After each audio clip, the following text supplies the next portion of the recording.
La gloria de Roma resplandeció por 1000 años. Pero nada es eterno.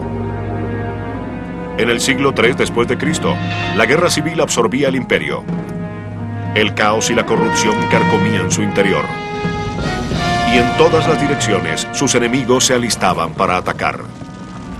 El pánico se generalizó a medida que los romanos aterrorizados presentían la llegada del apocalipsis.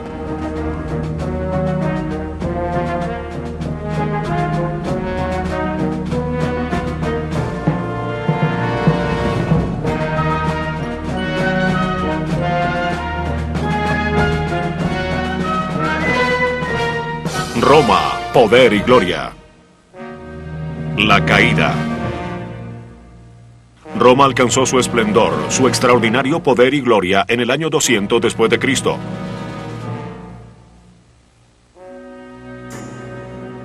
Creció hasta que el imperio logró dominar las tierras que se extendían desde España hasta Siria y desde Escocia hasta Egipto. Alcanzó una prosperidad, estabilidad y paz que nunca antes el mundo occidental había conocido. Fue en el año 190 después de Cristo, con el emperador Cómodo, que todo comenzó a derrumbarse. Los emperadores dementes no eran nada nuevo para el Imperio Romano, así que cuando Cómodo comenzó a luchar disfrazado de gladiador y a caminar por la ciudad vestido como Hércules, los romanos no se preocuparon. Simplemente asumieron que sería asesinado como tantos otros, y lo fue. Luego confiaron que la paz y el orden serían restablecidos. No fue así. La guerra civil estalló cuando las legiones comenzaron a luchar unas contra otras, cada cual intentando nombrar a su general como emperador. La anarquía aumentó. Los romanos anhelaban que alguien similar a los grandes emperadores del pasado asumiera el control. Alguien como Julio César, como Augusto, como Adriano. A cambio recibieron a Heliogábalo, que fue proclamado emperador por la Legión Tercera el 16 de mayo del año 218 después de Cristo. Heliogábalo era un homosexual de 14 años oriundo de Siria, acostumbrado a adorar el sol. A los 17 años se casó con un cochero llamado Heraclio, quien lo azotaba públicamente. No era la única extraña ceremonia que invadiría la corte imperial. En honor al sol, Heliogábalo a veces caminaba de espaldas por la ciudad llevando una piedra negra. Los romanos observaban estupefactos. Cuando finalmente anunció que deseaba ser castrado, la copa se llenó. Fue asesinado por su guardia personal mientras estaba en el baño, y su cuerpo arrojado al Tíber.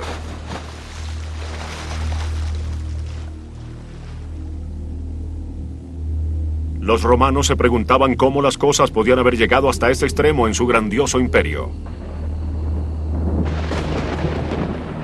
Algunos creían que las profecías sibilinas se estaban cumpliendo. Una serie de oráculos apocalípticos que habían estado acechando a Roma desde siempre.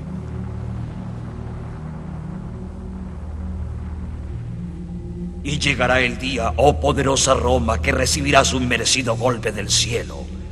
Serás castigada, destruida, y a fuerza de látigo y rechinar de dientes, pagarás.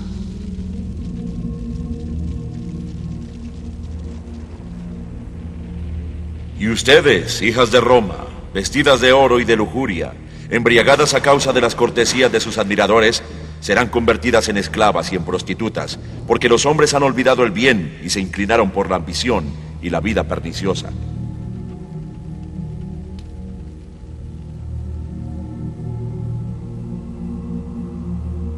Pero no había nada místico en el caos del siglo III después de Cristo. El imperio se había convertido en algo ingobernable. Los emperadores no daban abasto para controlar el monstruo en que Roma se había convertido. Tenemos la tendencia a imaginarnos Roma, especialmente por las películas, como una ciudad dominada por un grupo de locos. Nerón estaba loco, Calígula era extremadamente desagradable y a Comodo le gustaba transformarse en gladiador y cazador de bestias. A Heliogábalo le gustaba vestirse con trajes extraños y bailar alrededor de su piedra negra. El emperador romano común debía ser un burócrata, un hombre capaz de equilibrar las diferentes necesidades de las corrientes políticas más importantes del imperio, el ejército, la guardia, la población romana, el senado y el palacio. Debía mantener esos intereses en la balanza para permanecer con vida. Después de Heliogábalo, los esfuerzos para que le sucedieran al trono emperadores disciplinados y trabajadores fueron en vano. El poder político estaba concentrado en unas pocas manos. Los acaudalados habían olvidado los ideales democráticos y la obligación de atender las necesidades de los ciudadanos comunes.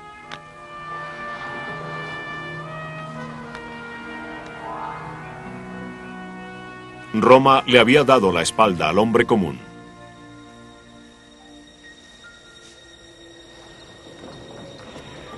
Los ancestros de los campesinos romanos, como Cayo, llevaban vidas humildes pero dignas en sus pequeñas granjas. Pero los aristócratas dueños de los esclavos se habían apoderado de sus tierras y los habían expulsado. Las familias destituidas inundaron la ciudad, ensanchando las filas de los sudorosos trabajadores y de los pobres. Gallo creció en Roma, realizando humildes tareas y bebiendo en grandes cantidades. Al igual que millones de otros romanos pobres, subsistía de las limosnas de grano impartidas por el gobierno y de las numerosas distracciones. El proletariado es holgazán, perezoso y dedica su vida a la bebida, a los juegos, los prostíbulos, los espectáculos y las carreras. Su templo, su distracción, su lugar de reunión, el centro de todos sus deseos es el circo máximo. No hablan de nada más. Ammiano.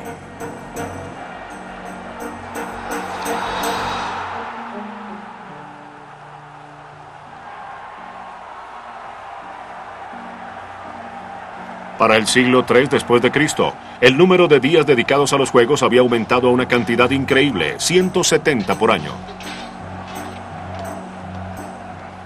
La gente se obsesionó por estos juegos, por las carreras y los eventos donde participaban los gladiadores. Asistían a cualquier cosa que implicara espectáculo. Mucha gente dice que esto es lo que está ocurriendo en el mundo moderno. Estamos más interesados en el deporte y en los juegos que en el trabajo. Pero creo que hay que mantener las perspectivas cuando se conoce lo lejos que llegaron los romanos. Y aún nos queda mucho camino por recorrer. Ser un espectador hoy es muy diferente a ser un espectador de un coliseo romano hace 2000 años.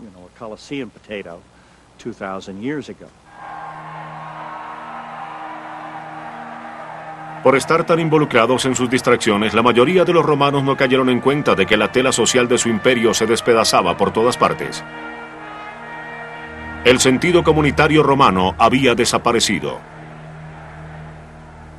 La élite estaba completamente aislada de los pobres. Son ambiciosos. Su lenguaje es grotesco y soez. La educación de los pobres ha decaído por completo. Son pendencieros y emiten sonidos desagradables a través de su nariz. Ammiano. La clase alta romana a duras penas podía ocultar su desprecio. Gallo moriría en la miseria y olvidado, pero sus hijos y nietos nunca olvidarían cómo Roma los había rechazado.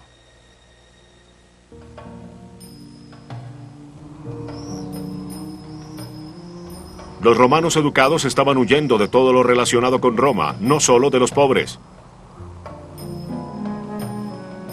El Oriente, antiguo, misterioso y exótico, parecía más emocionante. Los romanos pudientes decidieron visitar Egipto. El auge del turismo mundial había comenzado. Los aburridos oficiales locales se vieron obligados a atender a los aristócratas romanos, ofreciendo banquetes formidables. Lucio Mamo, un senador romano con una posición considerablemente importante y honorífica, navega por el Nilo desde Alejandría en un viaje de turismo. Recíbalo con pompa y asegúrese de que las diferentes paradas tengan preparados los alojamientos y los servicios públicos funcionen. También suministrele enseres para el alojamiento, comida especial para los cocodrilos, lo que se necesite para el laberinto, las ofrendas, los sacrificios. En general, haga lo posible para complacerlo.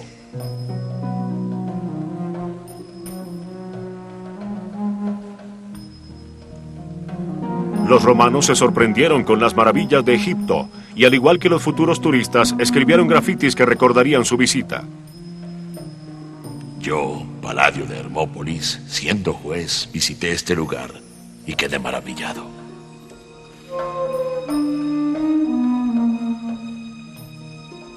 Yo, el coronel Januario, estuve aquí con mi hija y nos fascinó este lugar.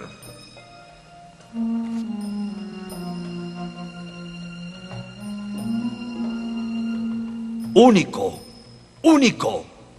Solo maldigo el no haber sido capaz de descifrar los jeroglíficos. Egipto era la tierra de la magia y el misterio. Tenía las pirámides, los jeroglíficos y el Nilo. Los romanos con frecuencia viajaban a Egipto en su fantasía, ayudados por las pinturas y los animales salvajes que importaban desde Egipto a Roma, hipopótamos y cocodrilos. Pero algunos de ellos, probablemente en largos viajes culturales, llegaron hasta Etiopía.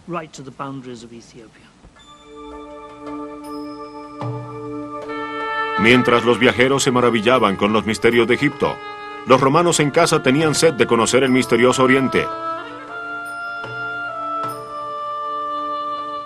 Un importante comercio de costosos productos extranjeros comenzó a florecer. Existían todos estos productos exóticos que los poderosos ansiaban tener. Quizás uno de los ejemplos más sorprendentes eran las especias. Provenían del lejano oriente, de las islas de Indonesia. Aún más, tenemos una guía escrita de los navegantes del Mar Rojo que explicaba cómo cruzarlo, usando el monzón de la India con el fin de recoger todos estos productos. Y en ella se describe lo que se puede encontrar en Yemen y Bombay, al sur de la India, donde muy seguramente existía una colonia de ciudadanos romanos.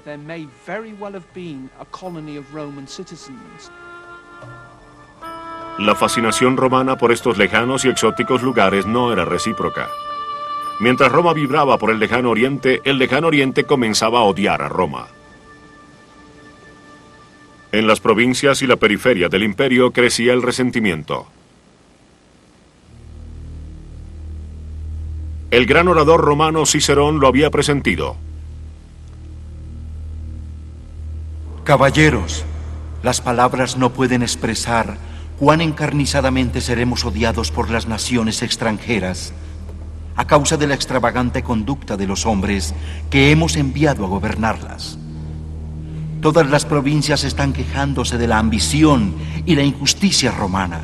No me refiero al poder de las armas en las guerras, sino a los gemidos, lágrimas y lamentaciones.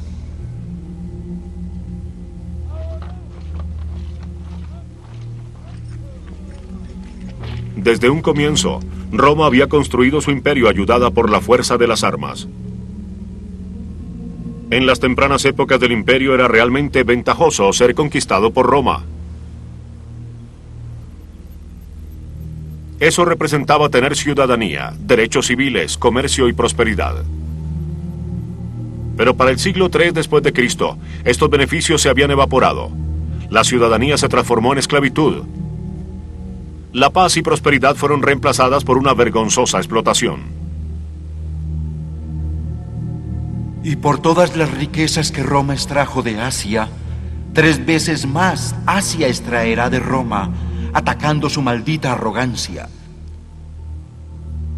Y por cada esclavo que labore en las casas romanas, 20 romanos serán algún día vendidos como miserables esclavos.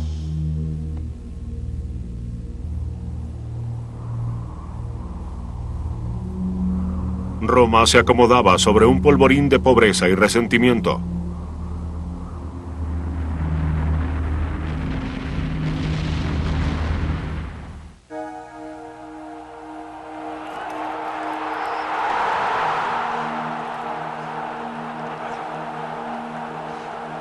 En abril del año 248 después de Cristo, el emperador Filipo inauguró los Juegos del Milenio.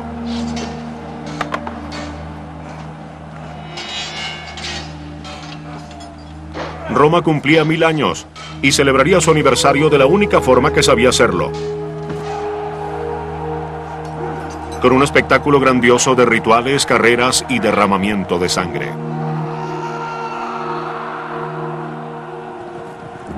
Mientras Roma celebraba, los ejércitos de los bárbaros debilitaban las fronteras del imperio. Las rebeliones se encendían en las provincias.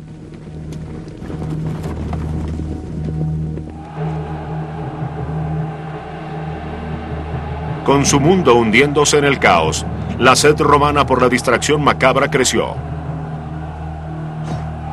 El número de víctimas en el Festival del Milenio fue espectacular, hasta para las costumbres romanas. 1000 gladiadores y cientos de animales exóticos fueron asesinados. Leopardos, leones, elefantes, jirafas, tigres, hipopótamos y hasta rinocerontes.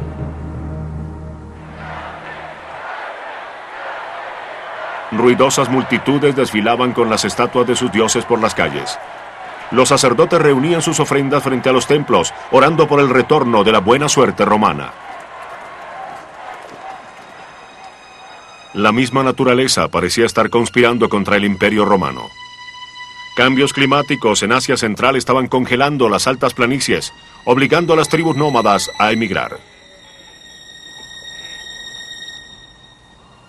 Lanzados fuera de las planicies chinas, no tenían otra opción que trasladarse hacia el oeste.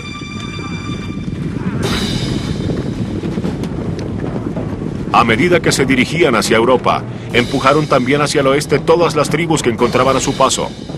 En el siglo III después de Cristo, una ola tras otra de tribus desarraigadas fueron empujadas hacia la frontera noroeste de Roma. Godos, eslavos, vándalos y otros más.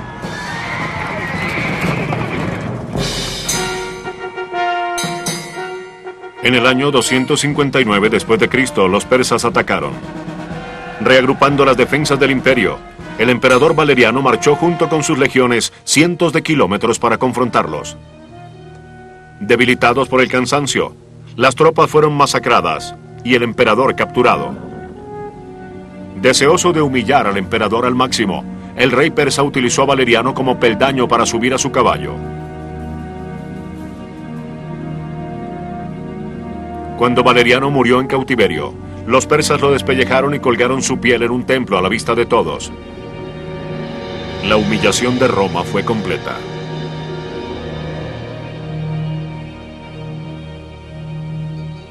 Querida madre, recibe mis saludos. Solo quiero que sepas que finalmente llegué bien a Alejandría luego de 4 días de viaje. Te extraño. Dile a Io que si quiere alistarse en el ejército deberá venir aquí.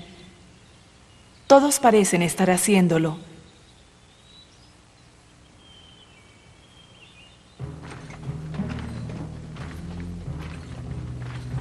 Mientras Isis le escribía a su madre desde Egipto, el desastre de Valeriano había causado pánico en todo el imperio. Hubo un intenso reclutamiento. Para el año 300 después de Cristo, más de 500.000 de soldados fueron reclutados, y las legiones seguían creciendo. La única forma de mantener esta gigantesca máquina militar era a través de los impuestos. Estos subieron y la inflación se disparó. La moneda romana, el denario, se devaluó progresivamente. Una vez más, la gente del común tuvo que asumir la carga. Esta vez la persona común y corriente en el Imperio Romano podía esperar ser abrumada por los impuestos más eficientemente, más duramente y más seguido que nunca. De la misma forma, la gente comprendió que para asegurar su subsistencia, la de sus familias y sus vidas, deberían enrolarse en el ejército, así que se impuso una enorme competencia para hacerlo y unirse a la burocracia, lo que concedía privilegios grandes en materia de impuestos y un sinfín de inmunidades. Los impuestos serían menos brutales si la carga fuera repartida entre todos. No lo es. Los tributos propios de los poderosos salen de los pobres, y los débiles deben llevar la carga de los más fuertes. La gente ordinaria está siendo aplastada por el peso de los impuestos. ¿Qué más puedo decir? La situación es escandalosa y desastrosa. Salustio.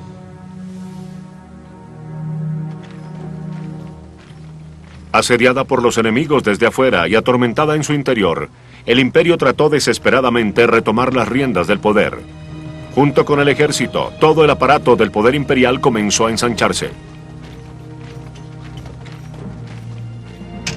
Las burocracias se multiplicaron. Las personas que dirigían la red de correos, los especuladores, se convirtieron en la primera operación de espías inteligente. Los espías estaban en todas partes, informando sobre cualquier señal de rebelión en las provincias. Los emperadores se obsesionaron por mantener el control. Roma se movía lentamente, pero con paso firme, hacia los regímenes totalitarios que presidirían su colapso final. En el año 285 después de Cristo, al notar que el imperio se había convertido en algo pesado y demasiado grande, el emperador Diocleciano se embarcó en unas reformas para aliviarlo. Dividió las burocracias imperiales en dos, creó 2 imperios, 2 emperadores y 2 ejércitos.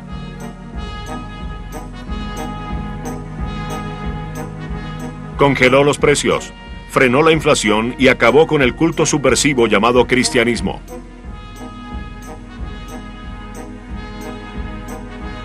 A corto plazo, las reformas de Diocleciano fueron sorprendentemente exitosas. Los romanos pudieron respirar de nuevo cuando la paz y el orden reinaron otra vez en el imperio. Ciertamente, el mundo romano estaba otra vez encarrilado, y Diocleciano hizo algo que ningún otro emperador había hecho. Se retiró y vivió tranquilamente hasta una edad avanzada. Pero la paz no duró por mucho tiempo.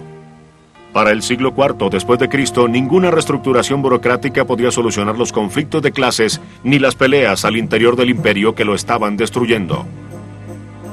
Si Roma quería sobrevivir, necesitaba más que un buen administrador como Diocleciano.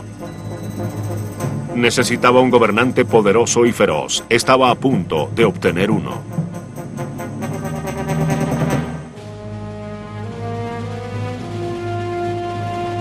El 26 de octubre del año 312 después de Cristo, los ejércitos romanos se reagruparon a las afueras de la ciudad, queriendo enfrentarse los unos a los otros. A la cabeza de uno estaba un joven comandante llamado Constantino. Sabía que al día siguiente se derramaría un río de sangre romana. También sabía que si llegaba a perder sería el final. Perdería la oportunidad de gobernar el imperio y probablemente su vida. Constantino levantó sus ojos hacia el cielo. Vio una cruz de luz que parecía estar quemándose en el firmamento.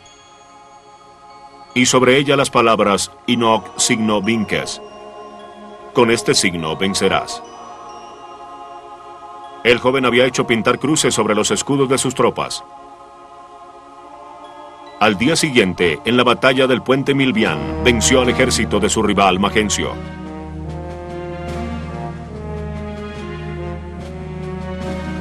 Tan pronto fue coronado emperador, anuló muchas de las reformas de Diocleciano, incluyendo la prohibición del cristianismo. Pero llegaría más allá, declarándose él mismo cristiano. Los romanos quedaron sorprendidos. La mayoría pensaba que el cristianismo era tan solo otra extraña secta de Oriente. De repente su nuevo emperador se declaraba miembro de esa secta. Los romanos creyeron que tenían otro lunático en sus manos. No fue así. Constantino sabiamente vio cómo el cristianismo podía unificar un imperio que se descosía. A diferencia de las religiones paganas, esta predicaba la disciplina y la existencia de un solo Dios. Constantino fue una de las figuras más dinámicas de la historia romana. Se presentó como el nuevo Moisés que guiaba a su pueblo hacia la tierra prometida. Pensaba que era guiado por Dios. Después de todo, solo hay un Dios, de la misma forma que solo existe un emperador que está a cargo de todo. Así nos estamos librando de ese viejo sistema de múltiples emperadores impuesto por Diocleciano y regresando al sistema donde un solo hombre manda. El cristianismo se acomodaba a la imagen que Constantino tenía de sí mismo. Bajo Constantino, la unidad de Roma renació, pero no había mucho de romano en ella. Constantino había crecido en los Balcanes, al este de Europa, en la ciudad imperial de Trier, Alemania. No le gustaba Roma y reconoció que se había convertido en algo totalmente irrelevante. Todos los conflictos importantes del imperio se llevaban a cabo en las fronteras orientales y del norte. Así que trasladó el Capitolio del imperio a la antigua ciudad de Bizancio y la rebautizó en su honor como Constantinopla. La fundación de Constantinopla constituye uno de los momentos más importantes en la historia del imperio. El nombre de Constantino sugería la fundación de una ciudad totalmente nueva. Indica un desvío político, cultural y económico de Italia hacia los Balcanes. El imperio romano ahora estará centrado no hacia el occidente, sino hacia el oriente. Constantino olvidó las costumbres habituales de los emperadores romanos y gobernó como un sultán oriental desde su palacio en la actual Turquía. Su poder era absoluto. Su piedad, y algunos dicen su vanidad, no tenía límites. Los paganos dudaban de la piedad de Constantino. Una historia pagana dice que él se había convertido al cristianismo porque luego de haber asesinado a su hijo y ahogado a su esposa en un baño de vapor, buscaba desesperadamente una religión que le otorgara el perdón. Y el cristianismo era la única que podía hacerlo. Un gran número de religiones paganas le habían negado abiertamente ese perdón.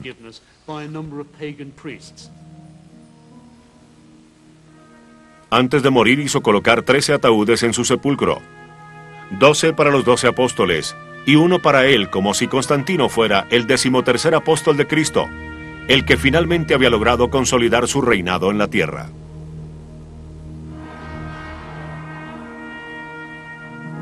Podía parecer el reino de Dios sobre la tierra, pero no lo sería por mucho tiempo.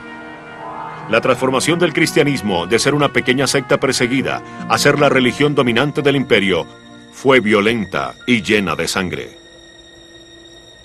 Aún antes de que Constantino muriera, los puntos de la doctrina cristiana que trataban sobre la Santísima Trinidad estaban generando debates furiosos y muy pronto derramamientos de sangre. En el año 366 después de Cristo, una conferencia de obispos dejó 137 cadáveres sobre el piso de la basílica.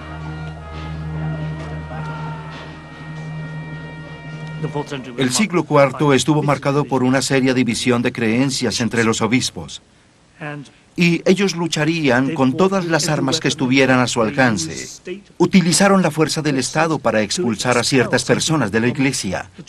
Lo que es sorprendente acerca del cristianismo es el hecho de que sus líderes creían que su religión podría convertirse en la única ortodoxia.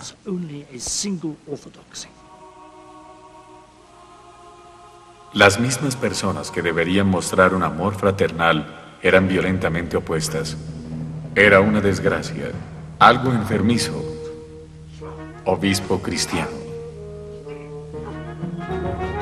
Para finales de siglo existían cerca de 60 creencias heréticas. Muy pronto comenzaron los intentos por hacer desaparecer a los no cristianos de los cargos públicos.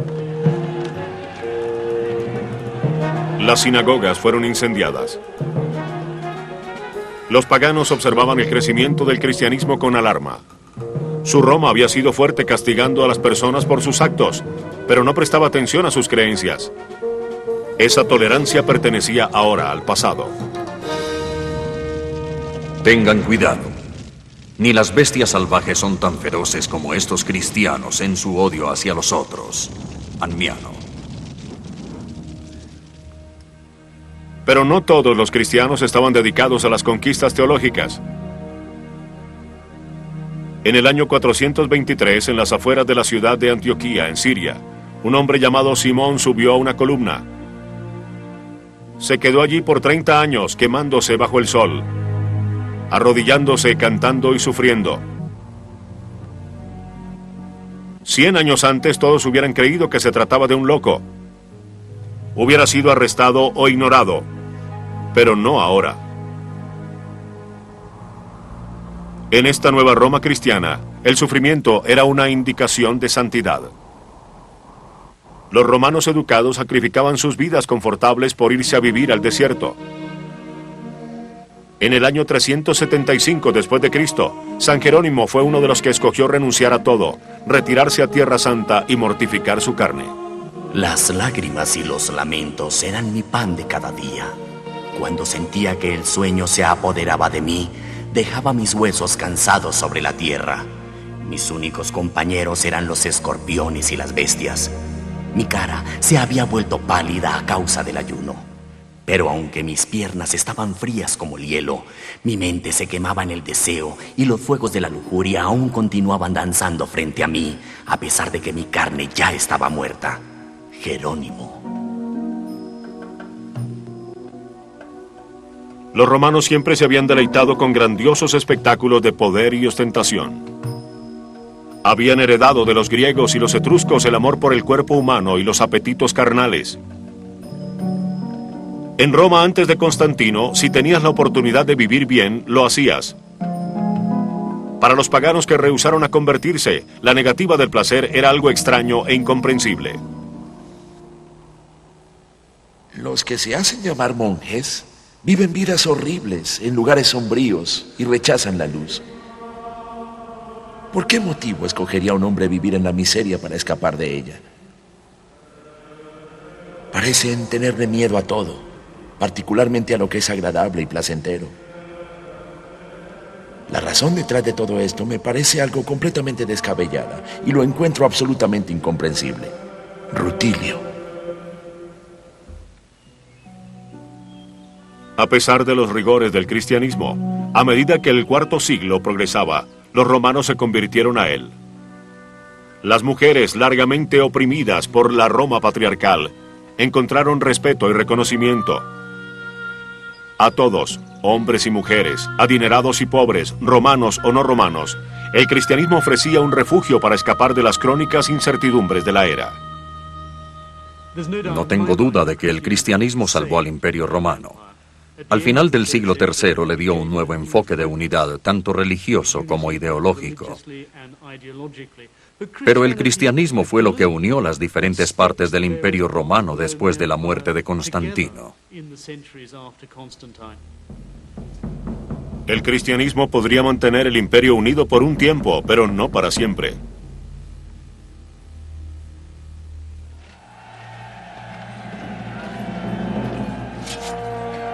En el año 378 después de Cristo, en Adrianópolis, lo que se conoce hoy como Turquía, el emperador Valens dirigió su ejército contra los godos de Rumania.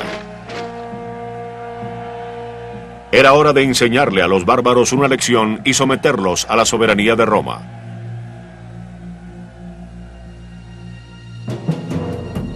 Al igual que Valeriano antes de él, Valens marchó hacia el desastre. Sus legiones fueron rodeadas. La famosa disciplina romana cedió. Él y su ejército fueron masacrados. Fue Roma quien tuvo que aprender la lección, y sería amarga. Roma no podía gobernar solo por la fuerza militar. Tenía que negociar con los bárbaros. La verdad es que al interior de las tropas romanas había la misma cantidad de tribus germánicas de las que estaban oponiéndoseles. Pero ahora querían más. Si eran lo suficientemente buenos para luchar contra Roma, merecían compartir su poder. Pero los romanos no compartían el poder. De la misma forma que las bestias se diferencian de los hombres, los tontos de los que hablan, asimismo los salvajes se diferencian de los romanos. Roma se mantiene orgullosamente erguida frente al mundo de los bárbaros. Prudencio.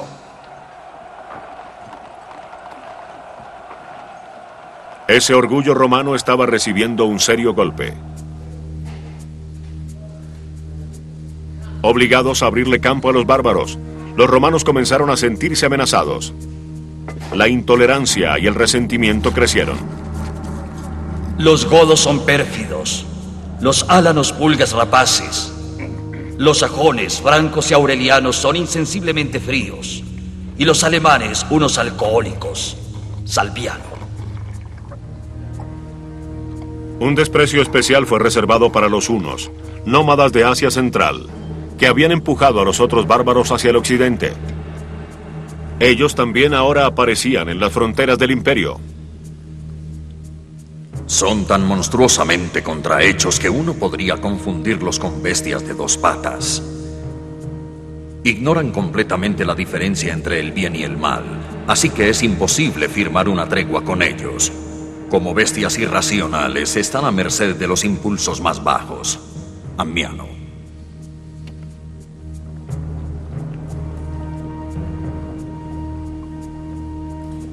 Esas actitudes no presagiaban un futuro bueno para la armonía interracial dentro del imperio. Durante siglos, los bárbaros habían sido humillados y esclavizados. Estaban cansados de ello. Cuando Alarico, el líder de los godos, estableció a su pueblo al interior de la frontera norte, quería que se le permitiera llevar una coexistencia digna junto con Roma. Alarico hablaba el latín fluidamente, era educado y no sería humillado por los pomposos romanos. Tenemos la tendencia a pensar que los bárbaros y sus amigos que cruzaron la frontera son una copia de Conan el Bárbaro, blandiendo sus hachas de doble filo. Esto está muy lejos de la verdad. Cuando los bárbaros cruzaron la frontera, ya habían comenzado su proceso de romanización. Alarico saqueó Roma en el año 410 porque le fue rehusado un cargo como general romano. Lo que esa gente quería era obtener un lugar dentro del imperio y como no lo consiguieron, se rebelaron contra el régimen de los emperadores.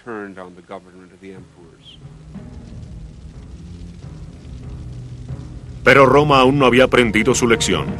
En lugar de mantener una relación diplomática con los godos, los gobiernos locales los insultaban sistemáticamente, los mataban de hambre y los agobiaban de impuestos.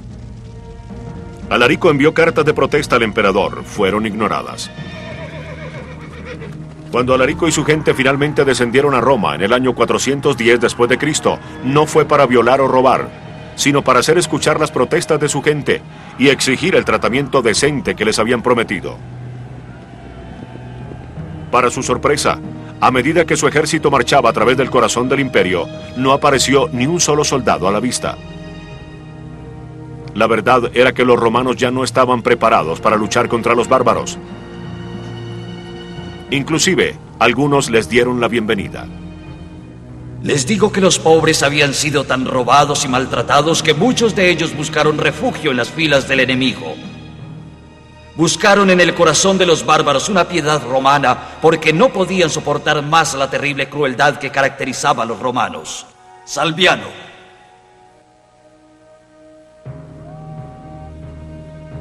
Y así, en el año 410, por primera vez en casi 1000 años, los romanos se despertaron y encontraron un ejército acampando en las afueras de la ciudad. No podían creerlo. Las exigencias de Alarico eran razonables. Todo lo que quería para su gente era parte del valle del río Danubio, lo que se conoce hoy como Austria. Roma se rehusó.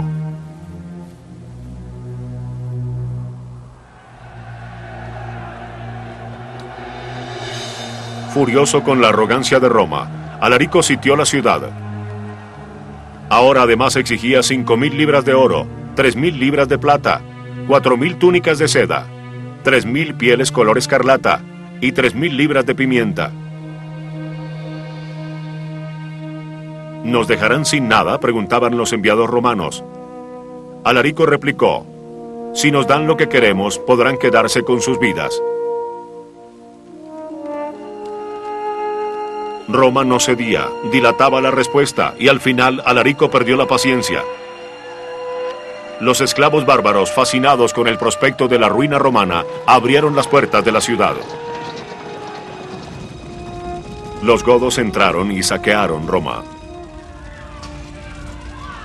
La orgullosa Roma finalmente caía de rodillas.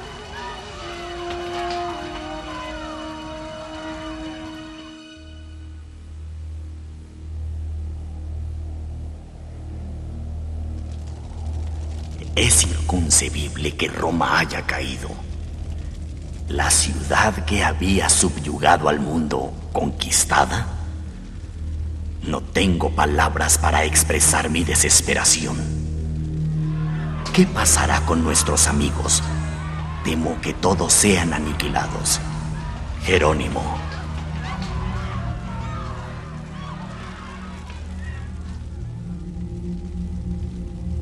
Aunque la ciudad de Roma ya no era el centro del imperio, para los romanos de todas partes, el verla saqueada era un presagio que anunciaba la catástrofe.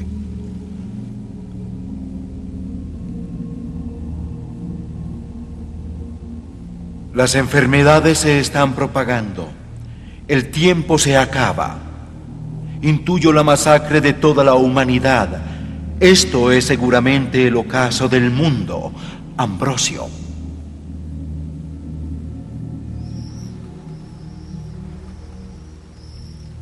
Los romanos ahora estaban seguros que había llegado el apocalipsis.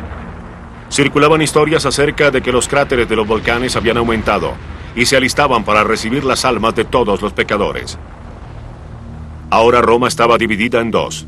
El imperio oriental continuaba siendo fuerte, pero a medida que los bárbaros arrasaban con Occidente, los romanos de todas partes temían que el fin estaba próximo. Mi alma tiembla al narrar el fin de nuestros tiempos. La sangre de los romanos corre por todas partes, desde Constantinopla hasta los Alpes. Las mujeres son violadas, todo el imperio está siendo saqueado, robado y ultrajado.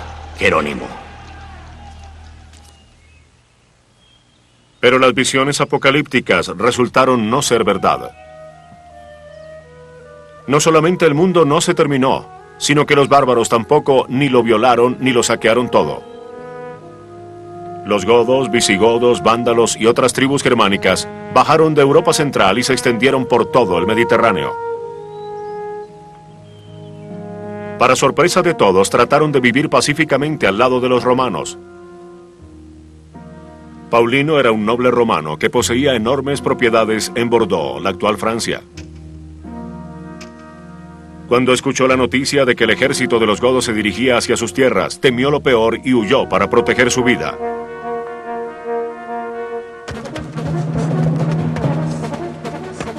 Atormentado por todas las historias sobre las violaciones masivas y los niños vendidos como esclavos, envió a su familia adelante.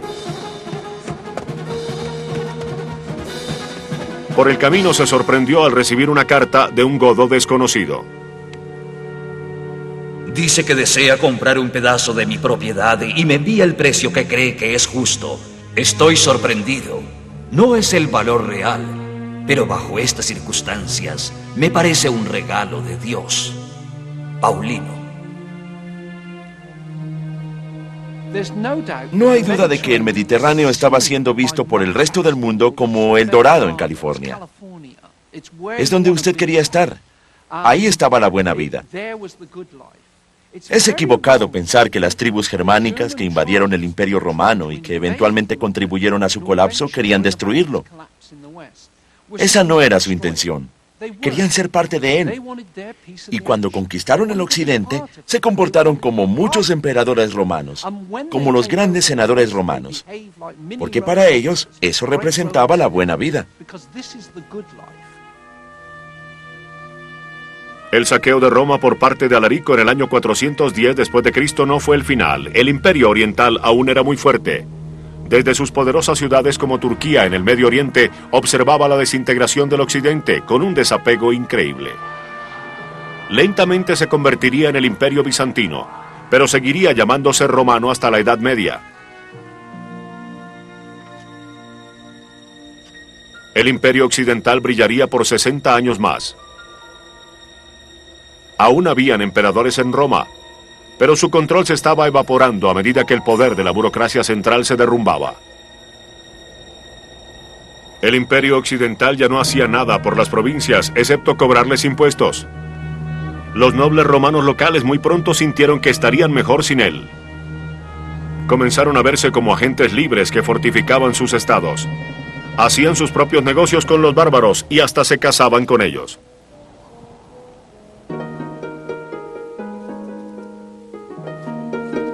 Este fue el comienzo de la Europa medieval. Un mundo anárquico donde los varones locales obedecían a solo unos pocos y construían sus propios feudos.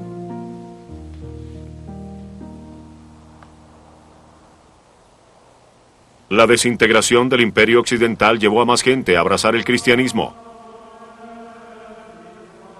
Con el mundo presente derrumbándose a su alrededor, los hombres no tenían otra opción que buscar refugio en el próximo. Paulino fue uno de esos. Después que los godos se apoderaron de sus tierras, se deshizo de lo poco que había logrado rescatar. Se convirtió en caminante, cruzó España y finalmente llegó al sur de Italia, donde terminaría sus días como abate de un pequeño monasterio. Su pobreza se convirtió en una bendición.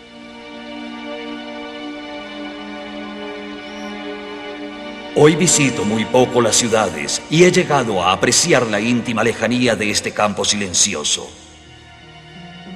La soledad conduce a la vida espiritual. Siento que estoy construyendo y dándole fuerza a mi fe en Cristo. Busco el reino de Dios como antes buscaba el prestigio. Atiendo los deberes celestiales de la misma forma que una vez atendí los terrenales. Paulino.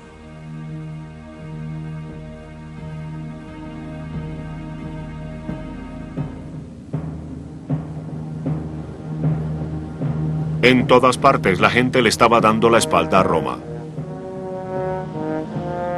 En el año 476, un comandante gótico le dijo tranquilamente al último emperador del occidente que ya no tenía trabajo. El emperador se retiró a su villa al lado del mar. Nadie lo notó y a nadie le importó. Por un extraño giro del destino, el nombre de este último emperador era Rómulo.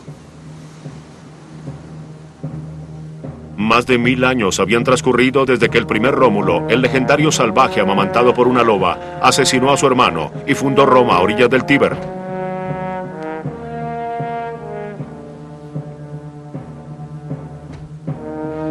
Durante ese milenio, Roma dejó de ser una diminuta y primitiva ciudad para convertirse en el soberano del mundo occidental. El logro del Imperio Romano es impresionante. Su afán de conquista, su compromiso, la disciplina, el éxito hacia la victoria de la guerra. Y en la historia de la raza humana, la creación de estos grandes imperios sería algo importante, aunque ya no esté de moda. La creación de la paz, la ley, el orden, las instituciones, el Senado, el dinero, la democracia, las elecciones y el voto. Aunque algunos solo fueran la perpetuación de la tradición griega, fueron hechos fundamentales en la cultura europea moderna. Con el fin de Roma, comenzaría la relación amorosa de Occidente hacia su memoria. Paradójicamente fue la Iglesia cristiana la que mantuvo fielmente viva la lengua y la cultura de su antiguo perseguidor.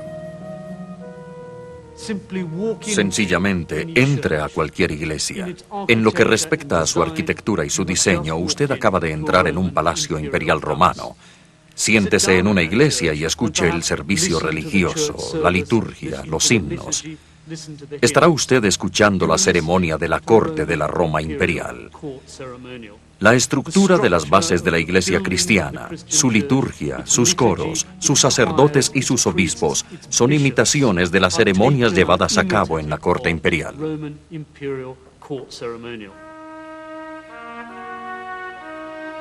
En los siglos que seguirían a su caída, Roma renacería una y otra vez.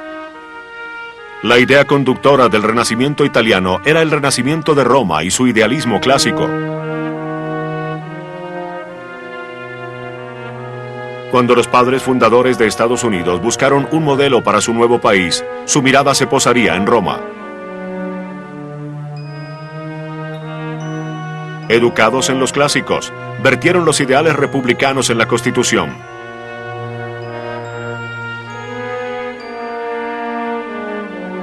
La primera República Romana inspiraría las democracias y los altos ideales hasta nuestros días. Pero el imperio en el cual se convirtió dejaría un legado muy diferente. Cuando el emperador francés Napoleón afirmó que tenía sangre romana corriendo por sus venas, no estaba pensando en la república, sino en el imperio y en todos sus poderosos gobernantes. El gran peligro es que creemos que el Imperio Romano fue algo bueno. Ese es el punto de vista del siglo XIX. La razón por la cual en Inglaterra se estudiaban los clásicos. La gente estudió los clásicos y leyeron sobre Tito Livio para enterarse exactamente cómo gobernar la India, porque Gran Bretaña se veía a ella misma haciendo lo mismo que los romanos hicieron.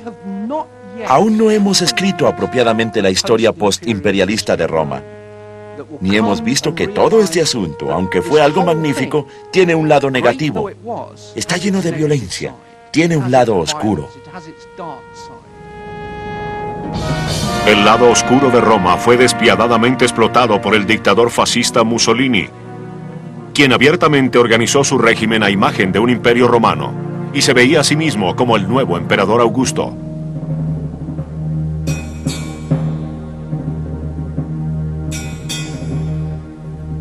Para bien y para mal, el mundo occidental ha crecido bajo la imponente sombra romana. Alimentado por sus historias, imitando sus héroes, siempre tratando de aprender las lecciones de la República, de su imperio y de su caída. Roma, despiadada en su búsqueda del poder, insaciable en sus ambiciones, revolucionaria en sus ideales políticos. Su espíritu vertiginoso jamás ha muerto. El poder y la gloria de Roma quedarán grabados en la imaginación occidental para siempre.